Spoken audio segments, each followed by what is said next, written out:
பொதுக்கூட்டத்தினுடைய தலைவர் தோழர் குண்டுமலை அவர்களே, இங்கே பேசியிருக்கக்கூடிய தோழர் ரத்னகுமார் அவர்களே,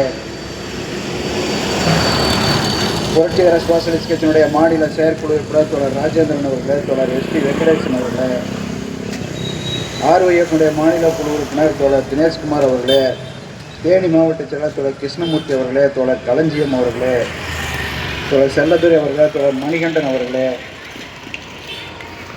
இறுதியாக நன்றியுரையாற்றி சிறப்புரையாற்ற இருக்கக்கூடிய மரியாதைக்குரிய தோழர் விஜயகோபால் அவர்களே, இந்த ஆர்ப்பாட்டத்தில் இந்த பொதுக்கூட்டத்திலே கலந்து கொண்டிருக்கக்கூடிய தோழர்களை அனைவருக்கும் முதலில் வணக்கத்தினை தெரிவித்துக் கொள்கிறேன். இங்கே பேசியிருக்கக்கூடிய தோழர்கள் பல்வேறு விவரங்களை உங்கள் மத்தியிலே மிக சிறப்பாக எடுத்துரைத்திருக்கிறார்கள்.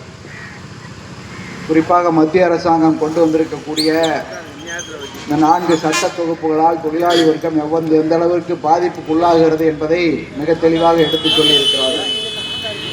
அதே போல வாக்காளர் திருத்தம்ங்கிற சிறப்பு திருத்தம்ங்கிற அடிப்படையில் வாக்குரிமையை பறிக்கிற காரியத்தை செய்யக்கூடிய பிஜேபி அரசாங்கத்தினுடைய தவறான கொள்கைகளை இங்கே சுட்டிக்காட்டியிருக்கிறார்கள். இன்னும் விவசாயிகளுக்கான கட்டுப்படியான விலை கிடைக்க வேண்டும், புயல் மழையால் பாதிக்கப்பட்ட விவசாயிகளுக்கு தொழிலாளர்களுக்கு நிவாரணம் வழங்க வேண்டும் என்ற கோரிக்கைகளை எல்லாம் மிகச்சிறப்பாக வலியுறுத்தி பேசியிருக்கிறார்கள். இன்றைக்கு தமிழ்நாட்டிலே குறிப்பாக இந்தியாவில் இந்திய நாடு மிகப்பெரிய வளர்ச்சியை எட்டி கொண்டிருக்கிறது என்று மத்திய அமைச்சர்களாகட்டும் பிஜேபி தலைவர்களாகட்டும் பேசிக் கொண்டிருக்கிறார்கள். நீங்கள் யோசித்து பாருங்கள், இந்தியா வேகமாக வளர்ச்சி அடைந்து கொண்டிருக்கிறது என்று பேசுகிறார்கள். இந்தியா வல்லரசாக மாறிவிடும் என்று பேசுகிறார்கள். இந்தியா வல்லரசாக மாறுவதில் ஒவ்வொரு இந்தியனுக்கும் இந்த நாட்டில் இருக்கிற குடிமகனும் மகிழ்ச்சி அடைய வேண்டியதுதான். வல்லரசாக வரட்டும். எப்படி தொழிலாளர்களை விவசாயிகளை காலில் போட்டு மிதித்து அவர்களுக்கு கல்லறை கட்டிய பிறகு அதன் மீது இந்தியா வல்லரசாகும் என்று மோடி அரசாங்கம் சொல்லுகிறது. தொழிலாளர்களுடைய நலன்கள் பாதிக்கப்படுகிறது. விவசாயிகள் கட்டுப்படியான விலையை வழங்குங்கள், எங்களுக்கு ஒரு விலையை நிர்ணயிங்கள் என்று கோரிக்கை வைக்கிறார். அவருடைய கோரிக்கை நிராகரிக்கப்படுகிறது. விவசாய நிலங்கள் கார்ப்பரேட்டுக்கு சொந்தமாக்குவதற்காக பல திட்டங்களை கொண்டு வருகிறது மத்திய அரசாங்கம். மற்ற அரசுகள் காங்கிரஸ் அரசாங்கம் இருந்த பொழுது அணிசேரா கொள்கையை கடைபிடித்துக் கொண்டிருந்த நாடு நம்முடைய இந்திய நாடு. இப்பொழுது முதலாளிகளுக்கு எடுபடியாக இருக்கக்கூடிய அமெரிக்க ஏகாதிபத்தியத்தினுடைய எடுபடியாக மாறி இருக்கக்கூடிய அரசாங்கமாக இந்திய அரசாங்கம் மாறி இருக்கிறது. இன்றைக்கு இஸ்ரேல் என்ற நாடு பாலஸ்தீன மக்களை கொடுமையாக கொலை செய்யாத போது வேடிக்கை பார்த்து கொண்டிருந்தது நம்முடைய அரசாங்கம். எனவே மக்களை பற்றி எந்த விதமான அக்கறையும் இல்லாத ஒரு அரசாங்கம் தான் இன்றைக்கு ஒன்றிய அரசாங்கமாக இருந்து கொண்டிருக்கிறது. ஏழை எளிய மக்கள் கல்வி கடனை பற்றியெல்லாம் சொன்னார்கள். கல்வி கடன் தள்ளுபடி செய்ய முடியாது என்று நம்முடைய நிதியமைச்சர் அவர்கள் தெளிவாக சொல்லுகிறார். கல்வி கடனை எல்லாம் மாணவர்கள் வாங்கிய கல்வி கடனை தள்ளுபடி செய்ய முடியாது என்று சொல்லுகிறார். ஆனால் யாருடைய கடனை தள்ளுபடி செய்கிறார்கள்? கார்ப்பரேட் நிறுவனங்கள் இந்த இந்திய நாட்டு மக்களுடைய உழைப்பாளிகளை உழைப்பை சுரண்டி கொளுத்து போய் பிரிந்தவர்களுக்கு 25 லட்சம் கோடி ரூபாயை தள்ளுபடி செய்திருக்கிறது ஒன்றிய அரசாங்கம். பாராளுமன்றத்தில் சொல்லப்பட்டது. யாருக்கான அரசாங்கம்? அதானியும் அம்பானியும் வாழ்வதற்காகவே இவர்கள் தவம் இருந்து இந்த ஆட்சி ஆண்டு கொண்டிருக்கிறார். அதானியும் அம்பானியும் வாழ்வதற்கு எதற்கு இந்த நாட்டு மக்கள் இவ்வளவு இன்னல் பட வேண்டும் என்று யோசித்து பாருங்கள். விலைவாசி உயர்வு விண்ணை தொடுகிறது. விலைவாசி உயர்வை கட்டுப்படுத்துவதற்கு எந்த விதமான முயற்சியும் எடுக்கவில்லை. சர்வதேச அளவில் கச்சா எண்ணெயுடைய விலை மிக கடுமையாக குறைந்த பொழுதும் கூட இந்தியாவில் பெட்ரோல் டீசல் மீது போடப்பட்ட வரிகள் குறைக்கப்படவில்லை.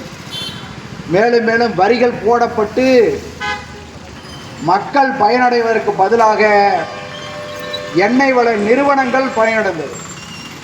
இப்பொழுது ரஷ்யாவிடம் கச்சா எண்ணெய் ரஷ்யாவிடம் இன்றைக்கு கச்சா எண்ணெய் வாங்குவதை குறைத்திருக்கிறது. ஏன் குறைச்சிருக்கு இந்தியா? அங்கே இருக்கான் பெரிய எண்ணெய் அமெரிக்காக்காரன். அந்த அமெரிக்காக்காரன் என்ன சொல்கிறான்? நீ ரஷ்யா கிட்ட இந்த கச்சா எண்ணெயை வாங்கினேன்னு சொன்னால் உன் மேலே பொருளாதார தடை விதிப்பேன் அப்படின்னு சொல்லி வரி விதிப்பேன்னு சொல்லி 50% வரியை விதிச்சிருக்கான். மிரண்டு போய் உடனடியாக கையை கட்டி வாயை போத்தி நான் ரஷ்யாவிடமிருந்து எந்த எண்ணெயும் எந்த வியாபாரமும் செய்யவில்லை அப்படி என்று சொல்லுகிறார். இப்பொழுது பெட்ரோல் டீசல் விலை 1 லிட்டர் 60 ரூபாய்க்கு கொடுக்க வேண்டும். ஆனால் 101 ரூபா, டீசல் 91 ரூபா சில்லற இப்படி விற்று கொண்டிருக்கிறது. பெட்ரோல் டீசல் விலை உயர்ந்தாலே இன்றைக்கு அனைத்து அத்தியாவசிய உணவுப் பொருட்களும் விலை உயரும். பெட்ரோல் மீது வரியை குறைப்பதற்கு பதிலாக மக்கள் 60 ரூபாய்க்கு பெட்ரோல் கொடுக்க முடியும்.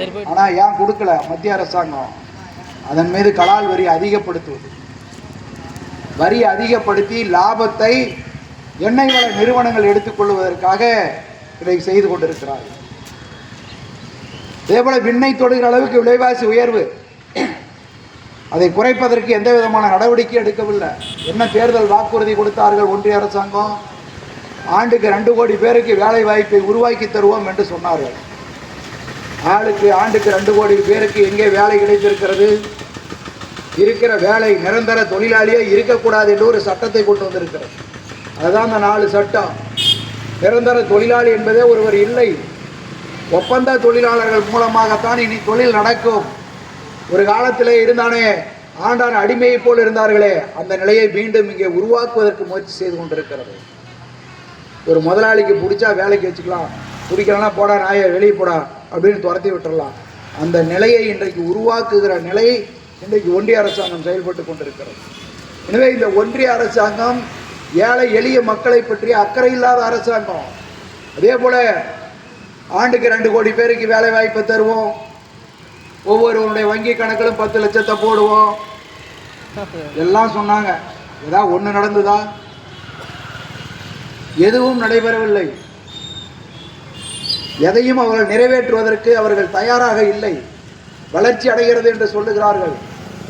ஊட்டச்சத்து குறைபாடு காரணமாக 5 வயதுக்கு உட்பட்ட 65% குழந்தைகள் இறப்பதற்கு காரணம் ஊட்டச்சத்து குறைபாடு. நான் சொல்லல, பாராளுமன்றத்தினுடைய புள்ளி விவரத்தில் சொல்றது. அதே போல இரத்த சோகை நோயால் பெண்கள் பாதிக்கப்படுகிறார்கள். அதிகமான அளவு பெண்கள் இரத்த சோகை நோயால் பாதிக்கப்படுகிறார்கள் என்று பாராளுமன்றத்தில் சொல்லுகிறார்கள். எல்லாம் யார் காரணம்?